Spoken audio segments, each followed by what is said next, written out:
നടൻ മമ്മൂട്ടിയുടെ മകളായി എത്തി പ്രേക്ഷകരെ ഒരുപാട് കരയിപ്പിച്ച നടിയാണ് മാളവിക നായർ. കറുത്ത പക്ഷികൾ എന്ന സിനിമ കണ്ടവരാരും തന്നെ മാളവിക അവതരിപ്പിച്ച മല്ലി എന്ന കഥാപാത്രത്തെ മറക്കാനിടയില്ല. ബാലതാരമായി സിനിമയിലെത്തിയ മാളവിക പിന്നീട് നായിക പ്രാധാന്യമുള്ള വേഷങ്ങളും ചെയ്തു. അഭിനയത്തിൽ സജീവമല്ലെങ്കിലും നല്ല കഥാപാത്രങ്ങൾ വന്നാൽ താരം വിട്ടുകളയാറില്ല. PhD പഠനത്തിനെയും അധ്യാപിക റോളിലും തിരക്കിലാണ് ഇപ്പോൾ താരം. സോഷ്യൽ മീഡിയയിൽ വളരെയധികം സജീവമായ മാളവിക ഇപ്പോഴിതാ ഒരു ദുഃഖവാർത്ത പങ്കുവച്ചെത്തിയിരിക്കുകയാണ്. തൻ്റെ എല്ലാമായിട്ടുള്ള അമ്മയുടെ വേർപാടിൻ്റെ വിവരമാണ് തൻ്റെ സ്വന്തം സോഷ്യൽ മീഡിയ പേജിലൂടെ മാളവിക പങ്കുവച്ചിരിക്കുന്നത്. തൻ്റെ ജീവിതത്തിലെ വെളിച്ചം നഷ്ടപ്പെട്ടു എന്നാണ് മാളവിക കുറിച്ചത്. അമ്മയുടെ സംസ്കാര ചടങ്ങുകളുടെ വിവരങ്ങളും താരം പങ്കുവച്ചിട്ടുണ്ട്. സുചിത്ര സേതുമാധവൻ എന്നാണ് മാളവികയുടെ അമ്മയുടെ പേര്. 56 വയസ്സായിരുന്നു. റിട്ടയർഡ് ജോയിന്റ് ഡെവലപ്മെന്റ് കമ്മീഷണർ പരേതനായ P. ഹരിദാസിൻ്റെയും പ്രൊഫസർ ബേബി ജി നായരുടെയും മകളാണ്. 26-ാം തീയതിയാണ് മരണം സംഭവിച്ചത്. അമ്മയുടെ പെട്ടെന്നുള്ള വേർപാടിൻ്റെ കാരണം മാളവിക പങ്കുവച്ചിട്ടില്ല. തിങ്കളാഴ്ച രാവിലെ 10 മുതൽ ഉച്ചയ്ക്ക് 12 വരെ തൃശ്ശൂരിലെ വസതിയിൽ അന്തിമോപചാരം അർപ്പിക്കാനുള്ള സൗകര്യം ഒരുക്കിയിട്ടുണ്ടായിരുന്നു. തുടർന്ന് പാറമേക്കാവ് ശാന്തിഗഡ് ശ്മശാനത്തിൽ സംസ്കാര ചടങ്ങുകൾ നടത്തും.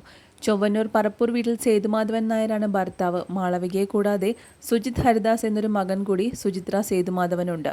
വിദേശത്താണ് സഹോദരൻ പഠിച്ചത്. മാളവികയുടെ കലയ്ക്ക് എന്നും പ്രോത്സാഹനമായി നിന്നിട്ടുള്ള ആളാണ് അമ്മ. തൃശ്ശൂരിലാണ് മാളവിക ജനിച്ചതും വളർന്നതും ഇപ്പോൾ താമസിക്കുന്നതുമെല്ലാം. 1-ാം ക്ലാസ്സിൽ പഠിക്കുമ്പോഴാണ് മാളവിക ആദ്യ സിനിമയായ കറുത്ത പക്ഷിയിൽ അഭിനയിക്കുന്നത്.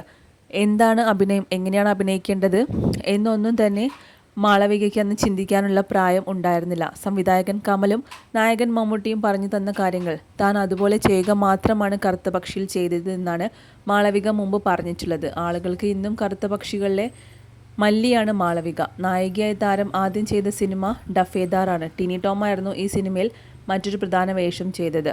ഡിഗ്രിയും PGയും ചെയ്ത സെൻറ് തെരേസസ് കോളേജിൽ തന്നെയാണ് ഇപ്പോൾ മാളവിക അസിസ്റ്റന്റ് പ്രൊഫസറായി ജോലി ചെയ്യുന്നത്. അതിനോടൊപ്പമാണ് PhDക്ക് വേണ്ടിയുള്ള റിസർച്ചും മറ്റും ചെയ്യുന്നത്. ജേർണലിസം ആൻഡ് മാസ് കമ്മ്യൂണിക്കേഷനിലാണ് ബിരുദാനന്തര ബിരുദം മാളവിക പൂർത്തിയാക്കിയത്. ഹൈ ഡിസ്റ്റിങ്ഷനോട് കൂടെയാണ് മാളവിക വിജയിച്ചത്. ഈ വിഭാഗത്തിൽ കോളേജിലെ PG ടോപ്പറും മാളവിക നായരായിരുന്നു. സിനിമയിൽ ഇല്ലെന്നേയുള്ളൂ, എൻ്റെതായ രീതിയിൽ കരിയറിൽ ഒരു സൈഡിലൂടെ ഞാൻ മുന്നോട്ട് പോകുന്നുണ്ട്. പഠിച്ച കോളേജിൽ തന്നെ പ്രൊഫസറായി ജോലി ചെയ്യാൻ കഴിയുന്നതും വലിയ ഭാഗ്യമായി കാണുന്നു എന്നാണ് അടുത്തിടെ നൽകിയൊരു അഭിമുഖത്തിൽ മാളവിക പറഞ്ഞത്. മലയാള താരങ്ങളുടെ സംഘടനയായ AMMAയുടെ ഫംഗ്ഷനുകളിൽ മാളവിക സ്ഥിരം സാന്നിധ്യമായി ഉണ്ടാകാറുണ്ട്. നിരവധി പേരാണ് മാളവികയെ ആശ്വസിപ്പിച്ചും കുടുംബത്തിനുണ്ടായ നഷ്ടത്തിൽ അനുശോചനം അറിയിച്ചും എത്തുന്നത്. കറുത്ത പക്ഷികളിലൂടെ 2007-2008 മികച്ച ബാലതാരത്തിനുള്ള സംസ്ഥാന സർക്കാരിൻ്റെ പുരസ്കാരവും മാളവിക നേടിയിരുന്നു.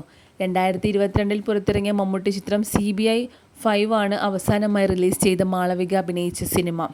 മാളവികയുടെ അമ്മയ്ക്ക് ആദരാഞ്ജലികൾ അർപ്പിച്ചുകൊണ്ട് നിരവധി പേരാണ് എത്തിയത്.